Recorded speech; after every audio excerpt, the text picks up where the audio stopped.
Good morning, everybody, and welcome to the first edition of the video Bri 5. Now, since this is the first edition, I'm going to go ahead and tell you the ground rules for my Bri 5. The Bri 5 are the CFP rankings.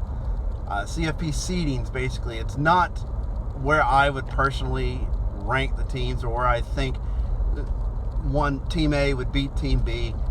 It's based on where they would be seated in the college football playoff, because that's the only thing that matters in college football at this point right now. Bowl games are pretty much worthless. It's just a question of whether or not you qualify for the CFP, and it doesn't matter what your ranking is when you get there. It's just getting there. Now, non-Power 5 conferences, the ACC, the SEC, Big 12, Big 10, and Pac-12 are the Power 5 conferences. Non-Power 5 conference teams have no chance of making the CFP. They just don't. And honestly, they really shouldn't. If it were up to me, there would be an 8-team playoff, and there would be a slot specifically designed to give to the best non-Power 5 team. But there's no way that a UCF from a couple years ago, or even an Appalachian State from this year, could possibly compete with a Power 5 team that was at full strength with national championship possibilities on the line. It's just not realistic, folks. So here's my current rankings after week 11 of the college football season, conference-wise. The best conference is the SEC. Number 2 is the Big 10. Number 3, it's pretty even between the Big 12 and the Pac-12. Pretty much 3A and 3B. But dead last is the ACC. Now, it's not really Clemson's fault that the ACC has collapsed around them. I mean, Virginia Tech is inconsistent now that Fuente is there and Beamer is gone. Miami looked like they might be getting better with Richt, but he's gone. Florida State's completely collapsed, and Georgia Tech, who was consistent, is now starting over again with a new coach and a new system. So there's really nobody left to compete with Clemson. It's not their fault the conference collapsed around them. And Clemson is still, if not the best program in modern college football history right now, it's near it. 4 straight playoff appearances, 2 national championships in 3 years. They're the second best program with Alabama at this modern time. So here are the rankings. Right now there's 5 undefeated Power 5 teams, and I rank them number 1 LSU, number 2 Ohio State, number 3 Minnesota, number 4 Clemson, and number 5 Baylor. I have Minnesota ranked ahead of Clemson by virtue of their victory over Penn State. Baylor really hasn't beaten many people, and they haven't been all that impressive. So that's why they're my lowest ranked of the 5 unbeatens. Also, folks, program strength matters.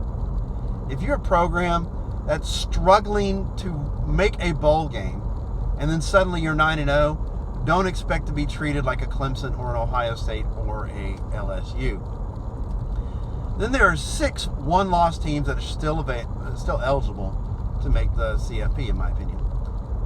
And I rank them Penn State, Georgia, Oklahoma, Oregon, Utah, and then Alabama.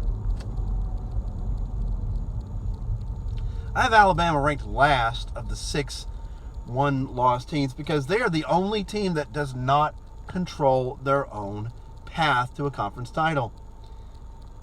As a matter of fact, I think that there are only 2 teams that could possibly make the playoff without winning their conference. That's LSU and Alabama.